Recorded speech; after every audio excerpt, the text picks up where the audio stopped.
Hey there, and welcome. Let's be honest, if the very thought of a dentist appointment makes your heart start pounding, you are definitely not alone. Today, we're going to tackle that exact feeling, the very real issue of dental anxiety, and explore a whole new approach that really promises to change the game. So, let's jump right in.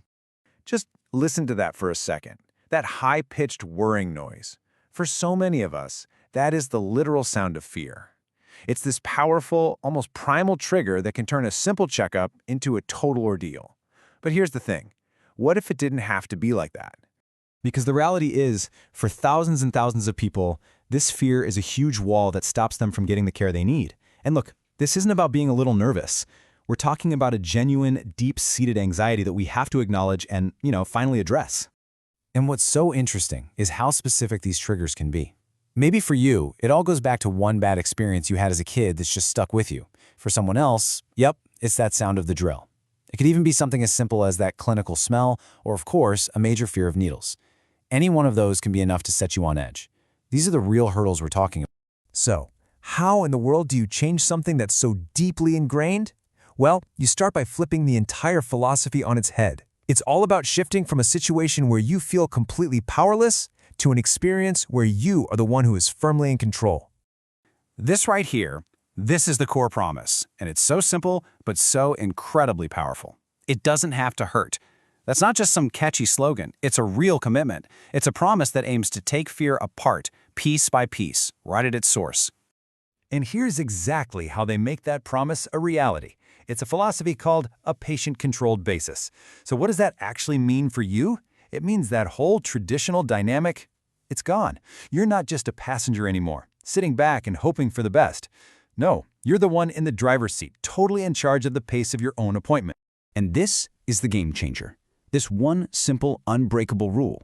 If at any point, for any reason, you feel like you need a break, you just raise your hand, and everything stops. Not in a minute, not after I just finished this one little thing. Nope, it stops immediately.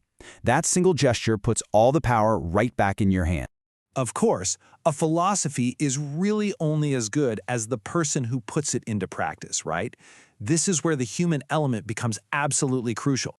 And this whole approach is really embodied by Dr. Deepti. So let's look at how she does it. First and foremost, she actually listens to your fears. Then, she makes sure to explain every single step. She's known for having a remarkably gentle touch, and she's built a reputation for having just incredible empathy. It just goes to show you, treating a nervous patient is about so much more than just technical skill. And her technique for this is just brilliant. It's called tell, show, do. It's so simple. First, she tells you exactly what the plan is, no surprises. Then, she shows you the instruments she'll be using, which totally demystifies them. And only when you're informed and you feel comfortable does she actually do the procedure. This just erases the fear of the unknown, which, let's face it, is usually the biggest fear of all. And you know what? The results really do speak for themselves. This is the kind of thing you hear from patients all the time. I mean, if you have a fear of needles, hearing someone say that they didn't even feel the injection, that is a total game changer. That builds an incredible amount of trust. I love this motto because it just sums everything up perfectly. It's about a holistic way of looking at healthcare. Your fears, your comfort, your overall well-being, all of that is just as important as the health of your teeth. You're being treated as a whole person, which is how it should be. Okay, but what about those of us where, even with the kindest dentist and all the control, the anxiety is just still too much? Well, that's where modern tools come in to add another amazing layer of comfort to the whole experience. We're talking about something often called happy gas, or more technically, nitrous oxide. It's an incredibly safe and really effective way to help you just ease into a state of deep relaxation. The goal here isn't to knock you out or anything like that. It's to help you feel calm, comfortable, and maybe even a little euphoric during your treatment. So what does it actually feel like? Well, for starters, you're completely awake, and you can talk to the dentist the whole time. But that buzzing anxiety in the back of your mind, it just melts away. The sounds of the office, like that drill we talked about, they just kind of fade into the background. And all that's left is this feeling of deep calm and well-being. Now, it's really important to get how different this is from general anesthesia. With happy gas, you are awake and you're communicating. With general anesthesia, you're completely asleep. But for a lot of people, the biggest difference is the recovery. Happy gas wears off so quickly you can literally drive yourself home afterwards.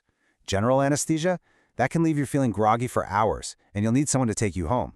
So Happy Gas is really the perfect option for managing that dental anxiety. So when you start putting all these different pieces together, what you get is a complete, holistic path to comfort. It's a whole system designed from the ground up to make dental care not just bearable, but genuinely stress-free. So let's just quickly recap the 3 pillars that make all of this possible. First, you've got a philosophy that puts you, the patient, in total control. Second, you have a compassionate expert who actually listens and understands you. And third, you have modern tools like Happy Gas for that extra layer of comfort whenever you might need it. So I want to leave you with this final thought. Just try to forget everything you think you know about going to the dentist. Forget the fear, forget the sounds, forget the past experiences, and just ask yourself this. What would it mean for your health and for your peace of mind if your next dental visit wasn't something to dread, but was actually something you could feel relaxed about?